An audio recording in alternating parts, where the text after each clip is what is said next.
Hello. Good morning. Hey, what's happening, everybody? Look at us. It's CarYada with Raffi And Dan. and Dan. Uh, and we're now streaming not only on all our old places, but we're going to slowly get into streaming live on our YouTube channel at Yes. CarYada. Excellent. Yeah, we're officially joining the The YouTube 21st nation. century.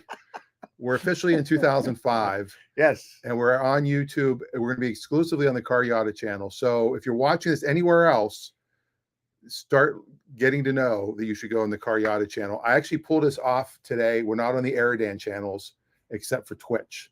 We'll probably pull that off. We're right now on my personal YouTube and Facebook and the CarYada Facebook and my comedy Facebook. So we're on 6 channels now. We're not on Twitter. We're not on Instagram. We're just here. There you go. Yeah. So we do also have some fun stuff to share as the day goes on.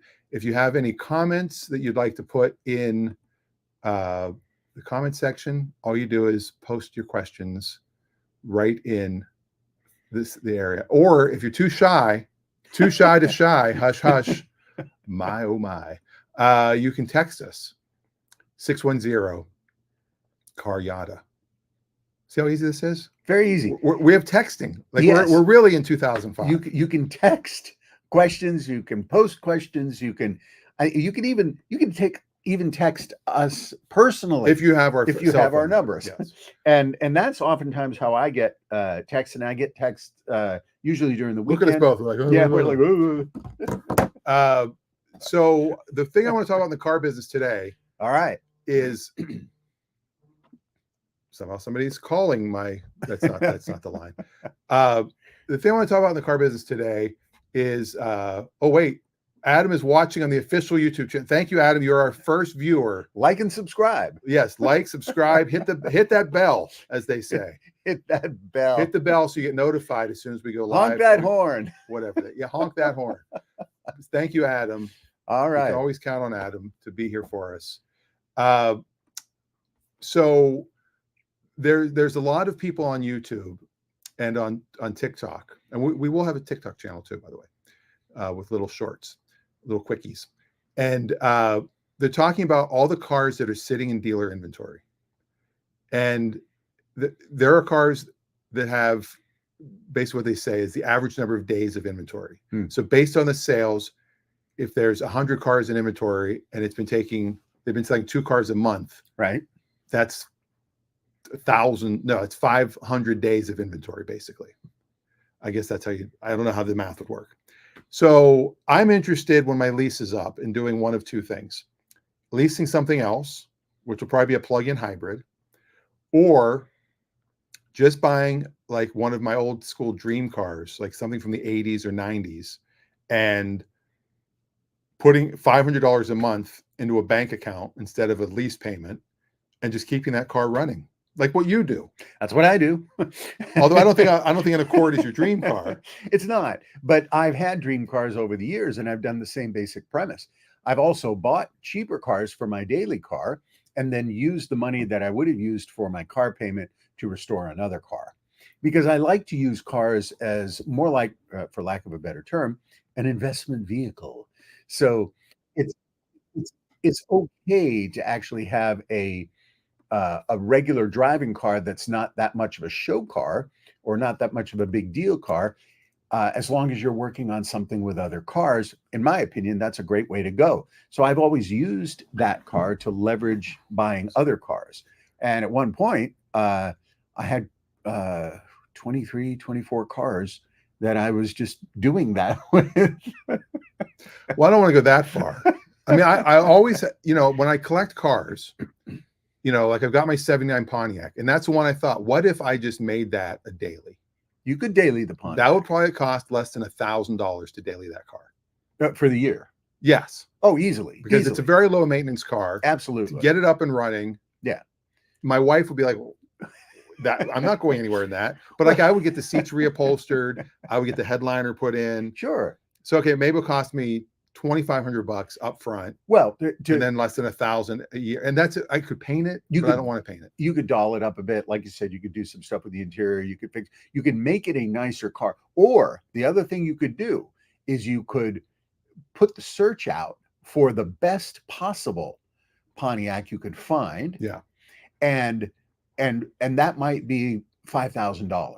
So you buy that and have beautiful interior, low miles, 2 owners, mother, a daughter car, whatever it might be. And they're out there. What's And the mother-daughter car mean? Well, the mother bought it and then gave it to the daughter. You're being sexist. Well, why is that sexist? Why can't it be the father giving to the son? Because they would have beat it up? No, it's just that I picked mother-daughter because Old lady driving to church? yeah, okay. That's where you're going with it. I know where you're going. Women, okay, first off, women do take care of cars way better than men. Well, that's a whole other story Yes. here because that tends to be true. So you do that, and then you buy the best one you can. Then you sell the other one, and the money you get from the other one, you can use as the starter fund. No one's buying the 79. Yeah, I mean, it's a sitcom car. I can't get rid of it now. that's also true. But I'm thinking, I mean, what if I put a modern engine in it? What if I mean, the heat all and air those- condition already works. The radio works. All of that stuff, I would not invest a modern engine in that car. I think you just keep that engine going. A modern engine is going to cost you anywhere from $3,500 to $5,000. Never mind. You convinced me. I'm done. So my point is, one of the cars I'm looking at getting, and I haven't even sat in one yet, it might be too small, is either the Alfa Romeo Tonale Oh, okay. or the Dodge Hornet. They're both the same The car. same car, They're both built in basically. Italy. They're built in the same, a Dodge Hornet built in Italy. Italy. And by driving the Dodge, I'm saving 8 to 10 grand. By driving the Alpha, you know, I'm getting a nicer trim package. It looks much nicer. But they're made in the same factory by the same Italian guys. They're and basically gals. the same car. However, somebody posted that the Dodge Dart has 584 days. That's how long they've been sitting on the lot. Yeah. It hadn't come out yet. How have they been sitting on the lot that long? When they came out a little over a year ago. So 400 maybe. You can't be in the 500s. The cars didn't exist yet. So I think some of the ways they're calculating this, how many days they've been sitting on the lot on average, is messed up. It may be that they started counting before they arrived, but were taking orders. But anyway, I know I could get one out of stock. The other thing is I'd love to do white with a red interior. That's very nice, but you would really have to specifically go and find that. For the Dodge Dart, it's very common. For the Alpha, it's not even available. White with red interior used to be one of the top color choices in American cars. It was like, I think the highest number of cars sold in the Impala series in the 60s was white exterior, red interior. Yeah. So I'm thinking I might do the Dodge Dart, white and red. If you do the RT, see now the Tonale is only available as a plug-in hybrid. The Dodge Dart is available as a regular gas engine only. Right. Now in their GT model, but the RT model is a plug-in hybrid. Now the Tonale, there's also, I don't know if you know this, there's the Cannoli and the Stromboli. I don't know if you're aware of those model lines. Those are out there too. And the Stromboli has the biggest engine. You're cracking yourself up. It's always good when you crack yourself up. I was going to get the Alfa Romeo Fugazi. Yes. Get the Fugazi. Actually, Fugazi bread is really good. Have you ever had that? They make it in Philly. It's fusilli. No, fusilli is the pasta. Anyway. So I'm thinking of those two. Put in the comments what you think. Should I get the Alfa Romeo or the Dodge, or should I find a new daily it's my car? Now I need a car I can trust to drive to Tacoma, to drive maybe to Olympia, maybe to drive to Portland. So that's one of the issues with driving a 1979 Pontiac. Well, you can do that in a 79 Pontiac in 1980, 81, 82, 83. That's what everybody did. They used those cars as regular cars and they drove regularly everywhere. It's not that it was that unusual. The key with it is to get the best possible version of that car, or build up your car to that. Now, Dan Lindquist has asked, is that with the turbo encabulator? For those of you who don't know what the turbo encabulator is, do yourself a favor and go on YouTube and type in Turbo Encabulator, and you'll find some fantastic entertainment there for you automotive enthusiasts. I might actually share it for you right now, because I don't think it would be a copyright hit. No, probably not. They are hilarious. The Turbo Encabulator series of automotive engineering. So there you go. Here we go. There You ready? you go. All right. There we go. Nice.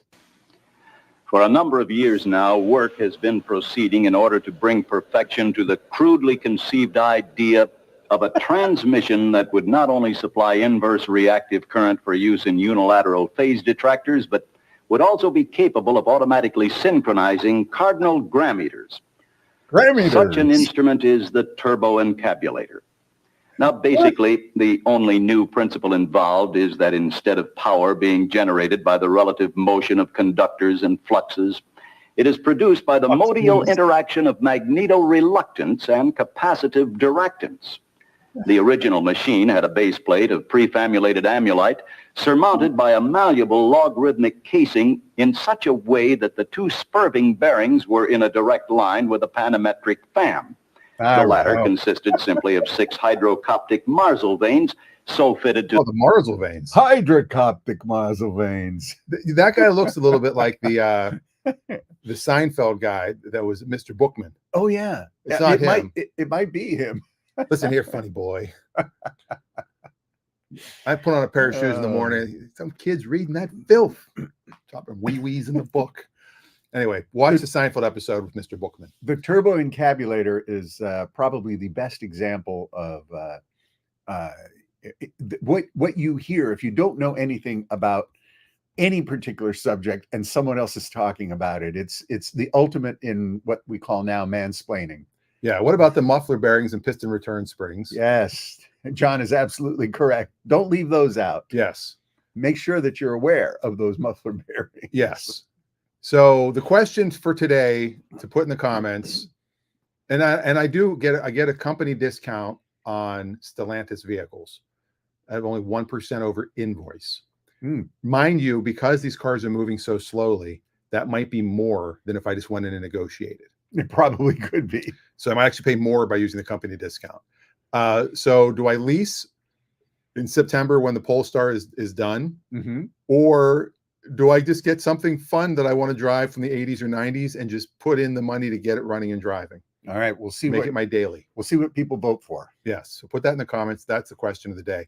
And if you have any other questions, you want to talk about buying, selling, trading, leasing, anything, restoring, fixing, mechanical problems. Now, there's another thing I wanted to talk about today. All right. I've got 2 topics up front. 2 topics. There's a new federal law called the CARS law, C-A-R-S. I should have looked up what it stands for, but it's something like it's a consumer protection law. Okay. And the NADA, the National Auto Dealer Association, and the Texas Independent Dealer Association are fighting it in court. It's supposed to go into effect, I believe, July 1st. And right now it's been stayed, so it might not happen. Dan voted to refurbish classics. No surprise there. Yes. Thank you, Dan. And one of the rules is dealers are not allowed to sell a product that has no value to the customer. Now, wait a minute. Yes. What does that mean? Yes. This is what's ridiculous about this law. And okay, so window etching is a good example. Window etching it costs the dealer like $5. You know, they get a little bottle of acid and these little blue stickers that have like a control number on it. And you put this little blue thing on and you rub the acid and it etches that number into all the windows. Then they register it.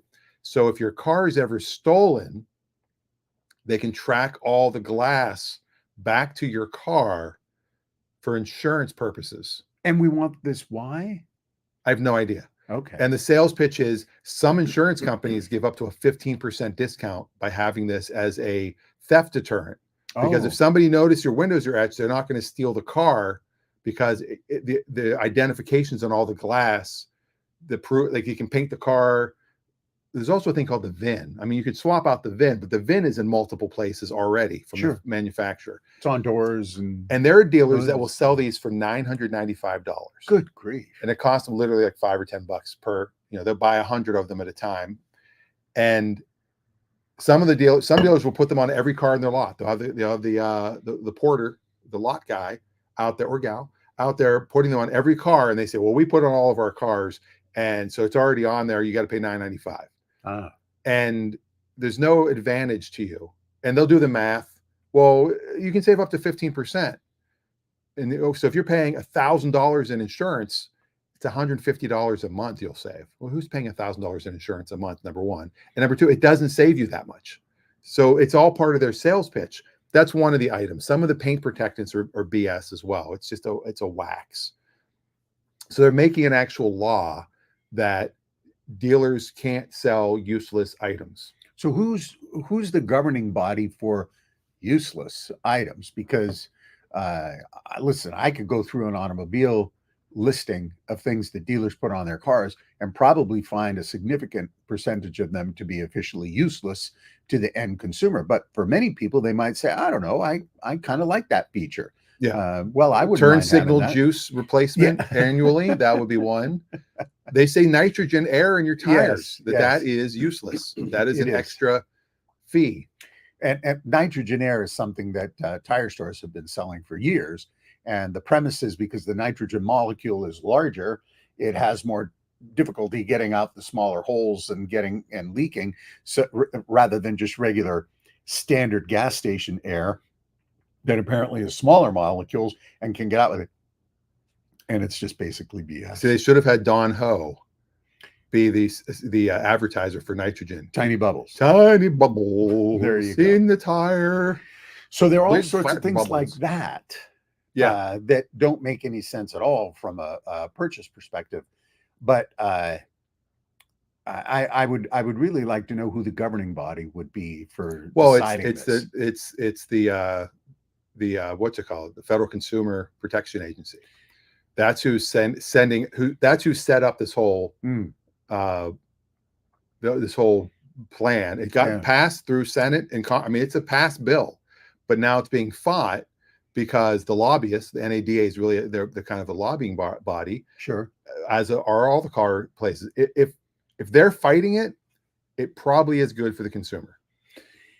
Well, that's one way to look at it. Now, I'm in the car business, so it's I walk that fine line because obviously I'm pro dealer. I've got dealer friends, but I also think all the dealer friends I have aren't the slimy ones. I mean, there are people that take so much advantage of people. Yeah. And marking cars up way over sticker, adding plans you have to have. Right. Oh, this is $39.95. We add it to every car, and it's all this BS. Selling combinations or packages that include a lot of profit fat stuff. Yeah. And you have to buy it to get the things you want, but the other things are folded in there. So look, dealers are known for increasing their profit by adding extras.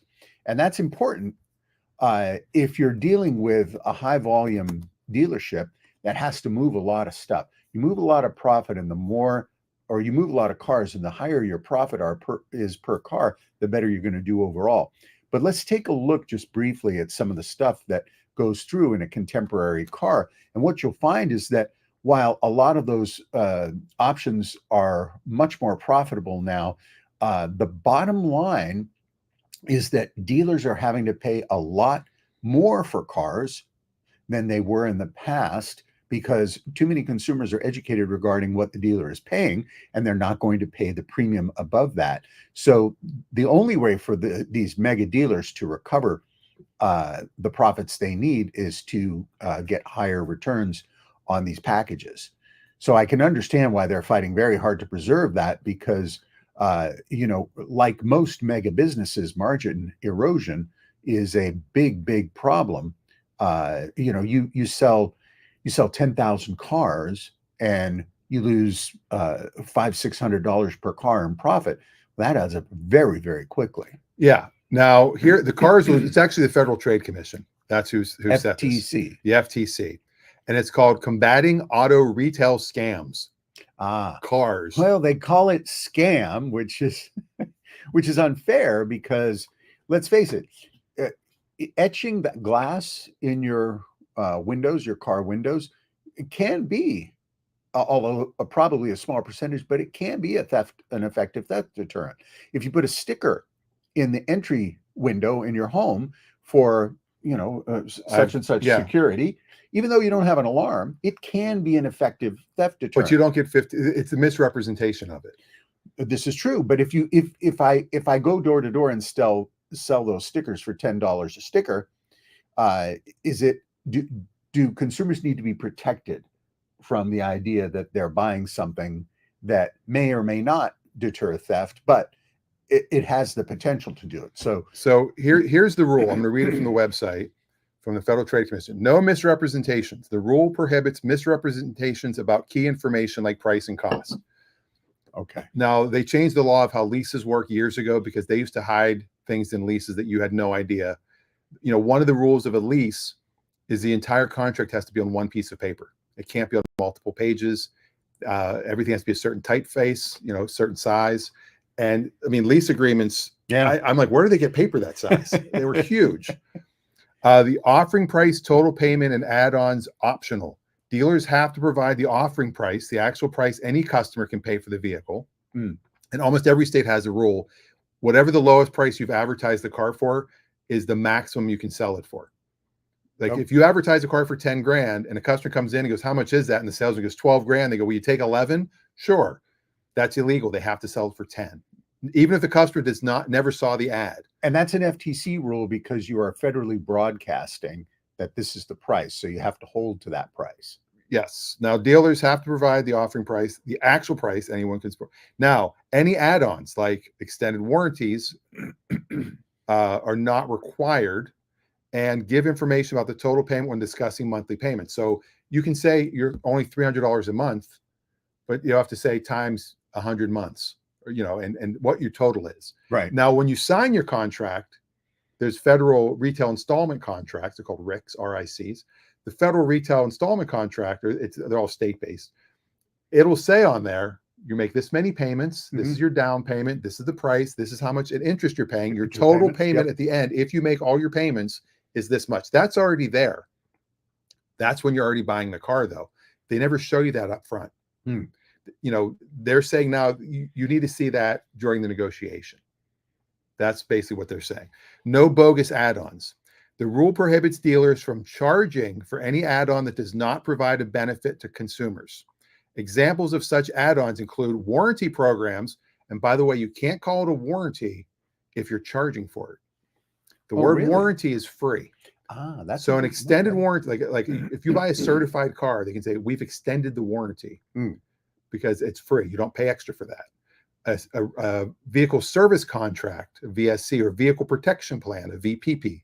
Those are technically what you're buying, not a warranty. Service contracts for oil changes on an electric vehicle. You've got to be kidding me. Now, hold on. I know.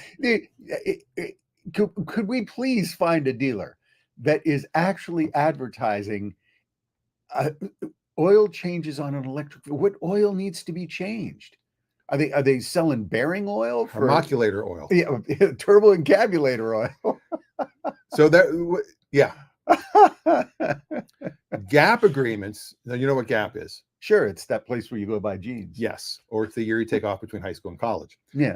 It's guaranteed asset protection, GAP. Okay. What Gap does is, and Gap's a great product. Mm-hmm. If you buy a car for $20,000 and you put no money down, so now you're financing $23,000 because you're paying tax, license fees, all that stuff. You drive it off the lot, it's now worth $18,000. It gets stolen the next day. Your insurance company, 9 times out of 10, is not paying you what you owe. They're paying you what it's worth. Sure. What's the replacement cost? So that $5,000 difference you owe. That's the gap? That's the gap. This covers the gap. It's usually $10, $12 extra a month in your payment. Most leases include this. It's part of the lease because you don't own the car with the lease. Mm-hmm. So it's not as important. But what they're saying is gap agreements that do not actually cover the car or neighborhood where it's housed. Oh, So there are some cars that the percentage, most of the states it's 70%, some it's 80%. If you finance less than that amount, mhm. so you're only financing 50%, you don't need gap coverage Hmm. because what you owe is more, what is less than what the car is worth. So there is no gap. Okay. So it's illegal to sell in that situation. There are certain gap companies that say, if you live in the following neighborhoods where cars are stolen every other day, Yeah. we won't cover this. Uh, And so for those reasons, you can't sell into those neighborhoods. Or other parts of the deal, and software or audio subscription service on a vehicle that cannot support the software or subscription, like selling Sirius XM radio on a 79 Pontiac that has an AM FM, not even a cassette. So that's another one. That's like oil for your electric car. now, getting consumers' Oh, consent. my The rule goodness. requires dealers to get consumers' express informed consent for any charges they pay as part of a vehicle purchase. Now, California, many years ago, I was doing my show in LA when this came out. So I remember it was the California Buyer's Bill of Sale, or Bill of Rights, they called it. Mm, And they came up with a I form. remember this. This is probably 12 years ago. Oh, maybe even more than that now. And they came up with a form that broke down, this is your payment Yep. without the stuff. This is your payment with all the stuff. And every dealer had to show that. And every dealer had to sign it. That was one of them. So it broke everything down. Everything's optional. They Mhm. can never say, oh, to get financing, you must buy a warranty. Now, it makes common sense to buy the service contract when you're financing a car. Especially a new car. Well, new car comes with a warranty. That's true, but you can buy an extended. Right, but Yeah. you should always have enough warranty to cover your term of your loan. Because what happens is your car breaks down and needs a new engine and you can't pay for it, or you do pay for it, now you can't make your car payments and now you go into default and your car gets repossessed. So from a lending standpoint, I would reverse this rule if I was in charge. I would say all finance cars must have service contracts because it would save the lender and it would save you from having your car repossessed because you're going to choose to fix your car over making your payment. Right. Well, it's like PMI on a home. Yeah. If you're unable to put 20% down, you have to get PMI, which is mortgage insurance. That's gap insurance. That's basically the same thing. Yeah. So that's one. The other thing they came up with in California, and luckily this isn't part of this rule, is a 3-day right to rescind. Yes. On all cars, Yeah. all used cars, it doesn't count for new. You can pay, I believe it's up to $395 for a cancellation contract. Gives you 3 days, $395. Yeah. Gives you 3 days to return the car for any reason, and the dealer can then charge you an additional $200 restock fee. And I don't know why anybody would use, because you don't get the $395 back. Right. And you also have to pay an additional $200. So it's basically $600, whatever. I forget what the exact number is. So if you pay this money, yes, you can return the car. So this rule came out when I was still selling cars. So this is 07, 08. Mm-hmm. And I had a DMV inspector I sold a car to. And I brought that form out. She goes, isn't that the stupidest thing you've ever seen? And I go, yeah. She goes, yeah, somebody came up with this. Somebody got a hair. I go, do you know of any dealers ever sold one of these? She goes, no. No one's ever going to pay, because you're just handing the dealer $400. Yeah. So, and the dealers, it's a used car. It doesn't lose. When you drive off the lot in a used car, it doesn't lose any value. It's still a used car. Right. It might have a few more miles when it comes in, but the dealer can sell it for the exact same amount. That's because most of the depreciation has occurred in the new car is where it happens. You drive a new car off the lot, it's now a used car. As the old saying goes, everyone's driving a used car. That's right. Yeah. So now there's also military rules. There's the Military Lending Act, the MLA. That was just a ridiculous thing I thought they came out with. Some of it made sense. You couldn't overcharge your interest because there were people that were just, oh, you're in the military, you're moving all over the place. You don't have to have any credit. We'll give you a car. There are companies that give anybody credit with or without being in the military.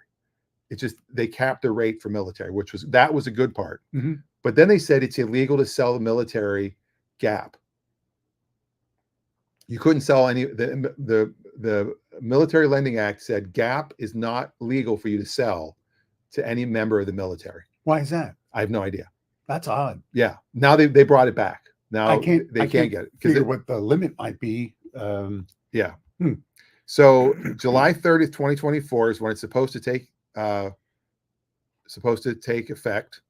The commission voted to approve the issuance of the final rule 3-0. The full Okay. text of the rule will be published shortly on the Federal Register. So And this is for new and used vehicles? yeah, this is junk fees, bait and switch tactics, all of that stuff. And again, if the dealers are all fighting it, there's probably some good to the consumer. That goes without saying. Yeah. Some of the other rules that are deep in it here, this is just kind of an overview. We went through it. Oh, Ray Pepper's finally here. Where have you been, Ray? We've been talking about slimy dealers. Ray's not one of them, but Ray knows some of them. Oh, I'm sure he does. If you're in this business or if you've done any of this type of work in any regard, even parts, you'll know and understand how some of this stuff is important and necessary. The challenge with selling cars is that there's, especially pre-owned cars, there's very little consistency, because so many of the people that are doing it, you have to move so quickly. You do the best you can to get it out, and that creates opportunities for people who are really trying to accelerate their sales rate, because they're all, everybody is driven by what their monthly sales are, and if you're not meeting your goals and you're being pushed and you got to pay your own mortgage as a salesperson, you're going to do whatever it takes. Yeah, and one of the other rules that's in here is they want all advertising and documentation for the deal kept on file for 24 months. This is why I can see the dealers fighting this, because that's an expense to the dealer now. Sure. Now they've got to keep everything. Although it's less expense now because it can be filed digitally. Yes. So there's less associated there. But we had a comment. I'll get to that. I'll get that one second. All right. That's a whole other thing. Okay. I'll touch this one first, then we'll get to George's comment. All right. The other one is, so the digital keeping of records. When you go to buy a car, most dealers use a thing called the Foursquare, and we should do another Foursquare episode, because we have done them before, and we have. It's a lot of fun to see how they manipulate you. Yes. Maybe we'll do let's do a video. That won't be a live show. Maybe that'll be one of our off week shows. We'll do a video demonstrating the Foursquare. Yes, and then we'll just put that up for the show that week, because we're gonna have a Saturday off in a few weeks because we're both out of town. Anyway, so when you go back and forth and negotiate, that's always been a rule, at least every dealership I've worked at, that you keep everything in the deal jacket. So when the dealer writes that thing in marker and gives, okay, we have an okay deal. Yeah. They want that. If they ever get audited, if you ever fight them in court, they want to see every bit of communication you've ever had, because dealers manipulate the numbers. They'll say, it used to just be, they'll go, okay, your payment's $350 a month, sign here. Yeah. Well, how much down? How many months? Yeah. So then they say, okay, you have to write this much down, this much per month, this much interest rate, here's your payment. And it had to be exact. You can't pack the payments, as they say, which meant, I say your payment's $350, it's really $290. So you agree to $350. So now you go into finance, he's got $60 to play with to pack other items on.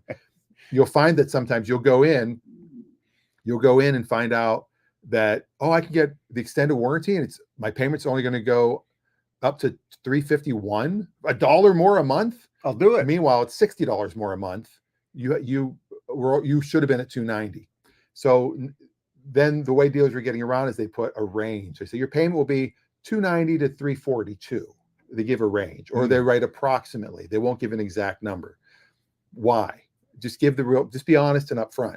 So that paperwork will be required, so they can see all negotiations you did, especially if they're over the internet. You're emailing back and forth. You got to print that email, put that in the deal jacket. There you go. Yeah. Now, George asked a very good question. All right. Are lemon laws easy for a customer to enforce? Well, the first thing we have to realize is the lemon law is only on new cars. There's no such thing as a lemon law on a used car. Right. People think there is. Sadly, there isn't.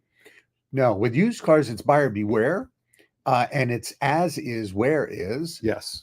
So your purchase of a used car, this is why certified pre-owned or CPO'd cars from national dealer networks are generally preferred because these cars have a little bit of protection to help prevent you from getting into a purchase situation where you end up with a car that requires a lot of service maintenance or some dramatically costly items.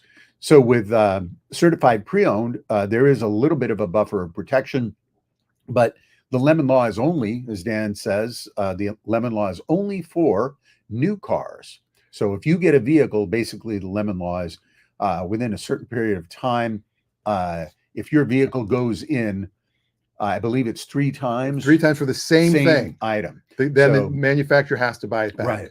So if for some reason your electric car, he has to go in 3 times to have the oil changed. Yes, you get a new car. You get a new car, and they can't question it.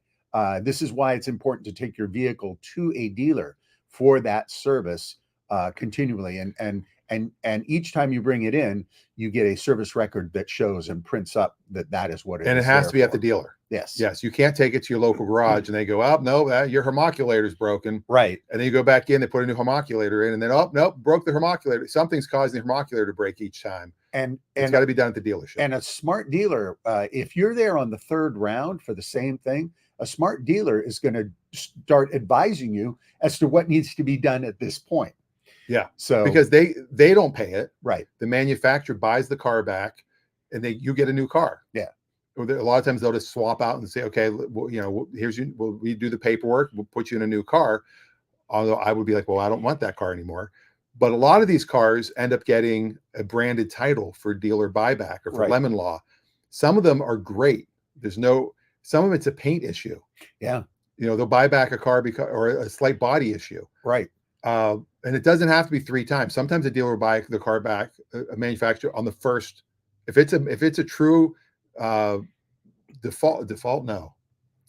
I'm flaw or manufacturing flaw. If it's a true manufacturing flaw, they might buy it back once, right off the bat, off the first visit. Yes. Yeah. They might say, "Oh my God, we screwed this car up." Defect. That's what I was looking for. We screwed it up. Now, when you buy a used car, you have to sign this form, and this is a federal law. And by the way, this form must be displayed on the vehicle. Yes. If you go into a used car lot and you find a car without this form on it, it needs to physically be either in the vehicle or posted. It's got to be on the window, on the windshield. Yes. That if this is not on there, there's a substantial federal fine for it. It's like $40,000 per car. Yeah. It's ridiculously high. So every dealer should have this on there. And it says either they check off it's as is no warranty, or there's a dealer warranty. Do they check off or Sulu? Oh my. I knew you. As soon as I said check off, I knew you were going to go. You knew that was going. I could feel it coming. Or Chekhov's gun. Yes. Also. Yes. Yeah. So if there's a full warranty, they click on that, and the dealer's covering anything that's wrong with this car, and then they have to show. Right. Now, if it's a limited warranty, they'll say dealer will pay 50% of labor, 50% of the parts. Now, I've seen dealerships that'll do, and this is pretty smart, they'll do 100% of the labor and 0% of the parts. So they're a little dealership. They'll say, your car breaks at any time because they have a mechanic on staff. Mm-hmm. You bring the parts, we'll fix the car. And we'll do that for the first year you have the car. It doesn't cost them anything because they already have the mechanic. He's already there. He's on salary. He doesn't get paid per deal. Doesn't get paid. He's there 40 hours a week. So that's not bad. Most dealers, though, when you buy a car, you're getting the big X right there. That's it. As is. And again, here, there's nothing wrong with buying a used car as long as you've allocated the appropriate resources to deal with some of the potential challenges that may come up. Now, consumables on a used vehicle, tires, brakes, fluids, hoses, things that are more typically consumed as you use the vehicle should not be considered as part of your general maintenance. However, you may want to, if you purchased a car for $10,000 and you had $12,000 to spend, you may want to keep that extra $2,000 handy to deal with some of the costs associated with consumables. And, if you buy the car and the tires look like, they might need to be replaced within the year, keep that $2,000 handy so that it's not affecting your annual budget or your monthly service costs for other debts that you might have. Yeah, you just texted Ray what you were saying. Oh, Ray just texted in. He texted in a car of the week, and the the voice to text was going. And it was going. And it was going on there. So I unsent it, Ray. I'm trying to get Ray's picture up. Ray, if you could do a picture without the live shot, when you do the live shot, the live picture cam, I can't show it on the screen. So back to Anyway, George's point, which is it easy for a customer to enforce? Absolutely.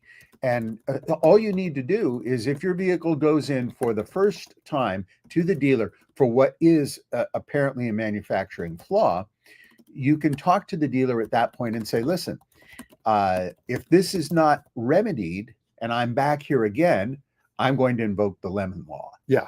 And you just have that conversation with them. It's not a negative thing. The dealer wants you to leave the dealership with a car that you never come back with for any problem. They love to have you come back for general service.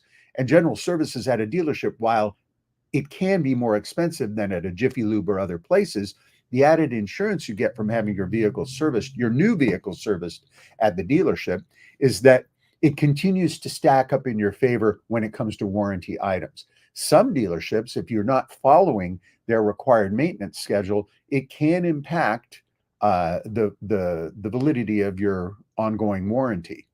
And they actually print that in the warranty information, especially with the high-end cars that require certain specific things. Or the super low-end cars. The Hyundai has the 10-year, 100,000-mile warranty. Yes. That doesn't transfer to the second owner, by the way. And if you miss an oil change, it's null and void. Yes. You have to show, and you don't have to do that at the dealer, but you better have the receipts for every one. What I recommend is only go to mechanics that report to Carfax, because now you have a record. You can show the Carfax, here's every 3,000, every 5, whatever the recommended, right, 7,500 miles. You can also save your invoice. You could do that too. Yeah. And I recommend for people, if you buy a car, anytime you have any work done on your vehicle, get the invoice and just get a regular file folder in an envelope and just put the service invoice inside there, so that when you go to sell the car, or if you have a challenge to your warranty, this is beneficial to show people and say, here's all the service records on the vehicle. Now, Ray had a point about... I'm not done with this yet. Oh, you still have that? Okay. Yeah, this is still up. Oh, all right. I'm still talking about it. Please. Yes, there's more. But wait. Now, in some states, there's implied warranties only. It says the dealer doesn't make any promise to fix things that need repair when you buy the vehicle or afterward, but implied warranties under your state's laws may give you some rights to have the dealer take care of serious problems that were not apparent when you bought the vehicle. Washington is one of these states. This is the sticker required in the state of Washington, not as is.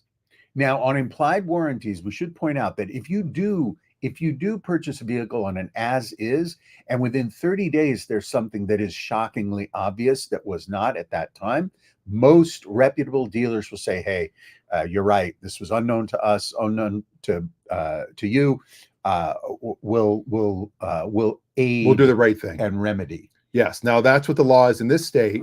There's no time limit. I mean, obviously, if you come back 6 years later and your engine blew, the dealer's not going to handle it. The rule is it's got to be of fit and fitness. So I can drive the car off the lot. The transmission doesn't fall out. The car is sold for what it's used for.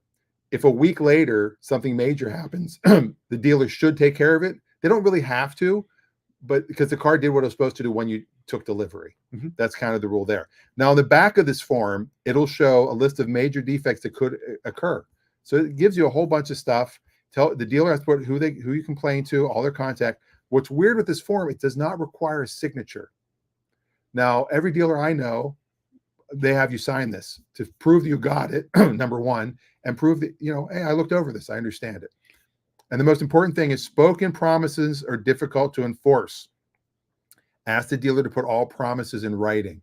So if a dealer says, hey, I'm going to give you free oil change, your first oil change free, they better give you a piece of paper that says that, because you'll show up 3 months later and they go, what's your name? Who are you?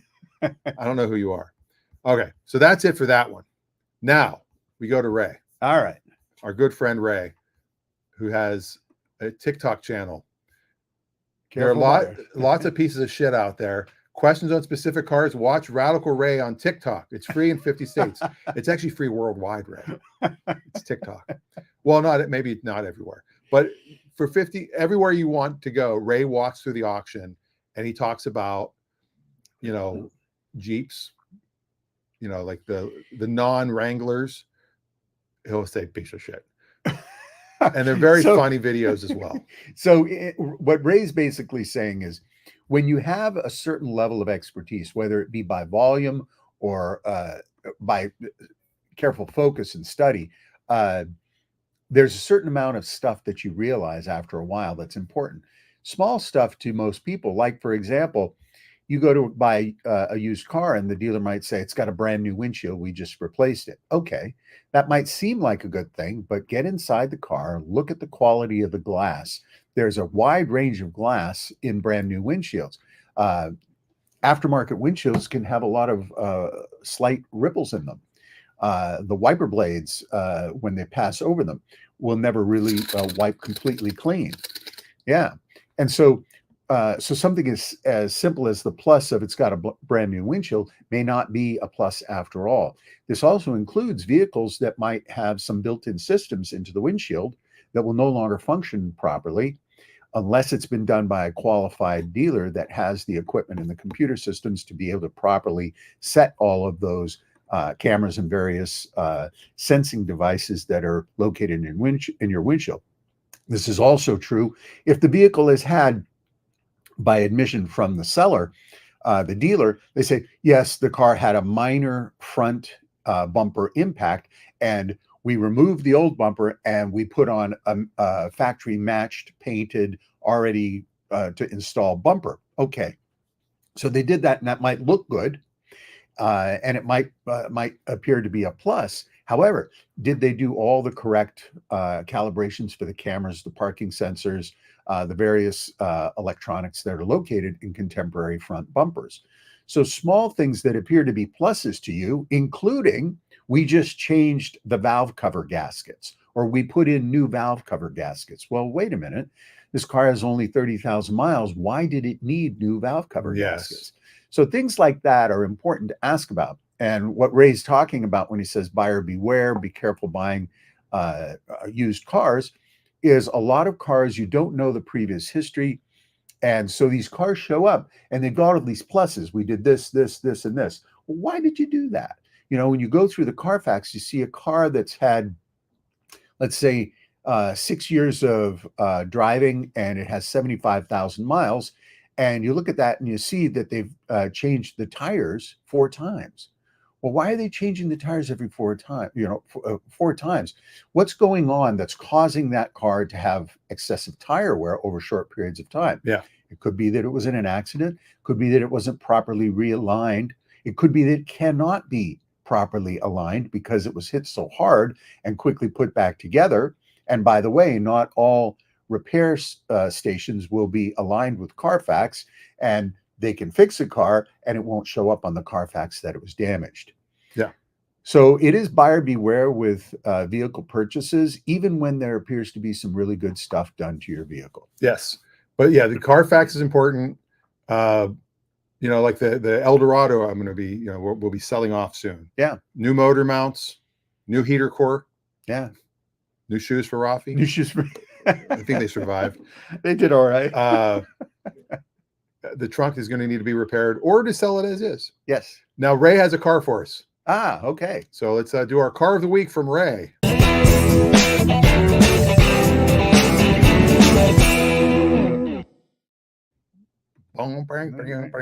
What do we got this week, Ray? All right, here we go, Ray. Here's the car of the week. Ray loves those Jeeps. He got himself another Jeep. All right.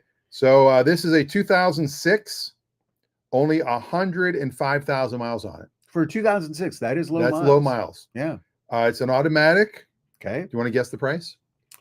2000. Let's see. 2006. This is plus fees, not including fees. Ray's going back to the old model. Looks like it's got a pretty substantial chrome grille guard. Yeah. Push bar. It's got the Smitty built grill, I believe that is. And what about the interior? Is it cloth interior, or is it? Yeah, Ray, tell us a little bit about the any special features the that we inside might of need it. to know about. It looks like it's got a hard shell. Is that a hard shell? It looks like a soft shell. It's hard to tell. Let's zoom in. So if that has the hard shell, the removable hard shell, that would be another feature. If it's just got the soft, maybe it is a soft. Okay. And it's an automatic. Does it have any additional features, any upgrades? Just a standard Tires look good. Looks like Yeah. the wheels are painted. Painted wheels. Okay. So you could take that off. A let's see. little something there. Some schmutz here. Schmutz. Yeah. Looks like the paint is okay. Not great. Little but peel. a little, yeah. I'm going to guess 49. Wow, Ray, you're going to be very upset. What's Ray got? First off, Ray says the interior is cloth. 10 out of 10. 10 out of 10. Brand interior. new top. Okay. Everything else all stock. All right. And the 10 out of 10 is a clue because 10K. 10K. Yeah. Wow. Well, he could be right. I mean, I don't follow Jeep values, but for 2006 with over 100,000 miles and a little bit of schmutz, I certainly hope he gets 10K. And Ray, you know, I've always wondered this. Why don't people paint their walls in their garage? How long have you lived in that house, Ray? Just paint the walls. I don't need to see all the taping and the drywall screws. Spackle that stuff up and put some primer on it and get some paint. Yeah. I mean, you're hanging pictures over and I mean, come on, Ray. You're halfway there. Oh my goodness. That's not a bad door. It's not a great door. Good track. Oh my gosh. Ray says he won't do it because then he'd have to take the pictures down to be able to paint. Okay. Well, look, if you're going to buy a Jeep, look, Jeeps are fun vehicles. If you do a lot of highway driving, I don't recommend the Jeep because it is a little bit more of a rugged ride. And you don't need high profile off-road all-terrain tires if you're doing primarily highway driving. But for most people, the Jeep can be a fun car or a weekend car where they get in, they take the top off, and they go out and cruise. Yeah. So it's a lot of fun. Now, speaking of fun, we have 8 minutes left. Do you have an old school for us? Oh, do I have an old school? Let me think here for a minute. I did. You've got so many in your head. You know what? Let's do gas prices. All right. And I may not have an old school. All I yeah, we have to think about. We can talk gas prices because they're up. They are up. How much is gas where you live? All right. So before I pull it up, let's get our guess. All right. This week for gas prices, I'm going with the lowest for unleaded regular. I'll go with $2.99. All right. What state? Mississippi. I was going to say Mississippi. All right. So I'm going to go Oklahoma. All right. $2.89. $2.89 Oklahoma. All right. There we are. The lowest price is Texas. Texas. Wow. $2.93. $2.93. That's like a split on both our guesses. Yeah. And Mississippi is $2.94. Okay. So you're pretty close. Wow. And where was Oklahoma? Oklahoma was way down at 310. Holy crap. Wow. They're like 1, 2, 3, 4. They're like 10th. Wow. Now, why is Texas? Texas is seldom in the number one slot. That's an election year. Oh, there you go. Who has got the highest gas? It's usually Hawaii, but California's been pushing lately. It is California. Okay, California. How much? I'm not looking. Good. I'll go California at $4.39. $4.87. Wow. Jeez. And that's the average. Yes. Wow. That means in some places in California, it's over $5. Wow. Now, okay. the headline is pump prices have maintained a steady, much larger rising. Wait, what? Listen to this. Pump prices have maintained a steady, much larger, rising 8 cents. Boy, AAA is using AI to write things, or just idiot people. AI is everywhere. American now. Idiots. Me, everything want look. 339 is the average. That's national average. National average. Okay. Now, daylight saving time happens tomorrow. Actually, tonight, 2 a.m. tonight. So you wake up tomorrow, you lose an hour of sleep tonight. And you also lose 10 cents per gallon at the pump. Yeah, I don't know how that for correlates. Daylight gas savings time. Yeah. Yeah. Yeah, it went up super fast in a short period. Yeah. But it's also the summer season's coming. That's part of the reason why. People are going to start driving more. Right. And Adam's absolutely right. The gas prices are effing crazy. It's hard to keep track of what's going on with gas prices, and to see that much of a jump in a very short period of time, it doesn't really make any kind of sense, because most of the volume has already been moved into position. Why increase the price all of a sudden? It's price gouging. Yeah. And what's really weird at our local, the Texaco and Shell on the reservation, Yes, on Highway 305, it was $3.59, and then it was yes, $4.19 for diesel. Yeah. Now it's $3.96 Yeah. and $4.19 for diesel. Yeah. Now, how has diesel not moved this entire time? And the price jump was insane. It was like you Every day it was literally 10 cents. you literally could go there, fill up, and then the 2 days later you drive by, you go, whoa, wait a minute, what happened? Yeah. Costco seems to still be the cheapest place to buy gas. Yeah. Safeway. Safeway, if you also. have the card. Yeah. Because Safeway's pricing is about the same as the reservation, but then you also get the discount. Now at the Texaco on the reservation, they're part of the Chevron brand. So you can also get use your discount. Yeah. And since you're an elder, don't you get a discount? Well, that's a mistaken elder. Mistaken elder, yes. Mistaken tribal elder from Yes. the Alaskan nation, the tribal nation. Maybe next week Old School can be 79 Pontiac Catalina. There you go. Actually, I had a good one for Old School, but we'll save it for next. The next week. Malaise. Yes, the Malaise era of GM. The colonnade. Adam was up north by the border, and even gas up there was expensive, and it's usually cheaper. Yeah, cheaper. He's typing fast. So yeah, during the week, by the way, yes. If you have any questions, you can always you can text us. You can call the phone number, and it'll just tell you to email us. And the email is show@CarYada.com. The text is 610 CarYada. No, we're not in the 610 area code. It's just the only one I could get that had CarYada. 610. That's Pennsylvania, isn't it? Is it Pennsylvania? I think it is. By the way, on the subject of pre-owned vehicles, It's Allentown. Allentown. You're living here in Allentown. Living here in Allentown. On the subject of pre-owned vehicles, you can purchase an extended warranty. You do not have to purchase that extended warranty from the dealer. Correct. Oftentimes, your insurance company will set you up with extended warranty opportunities, and they tend to be cheaper, and they are very, very much more reliable from entities that are backed and vetted by your insurance company. I think next week I want to talk about the one that Ice-T, they have all these celebrities. Oh, that's hawking second warranties. There is one that there's Car Shield. Yeah, celebrity endorsed Car Shield.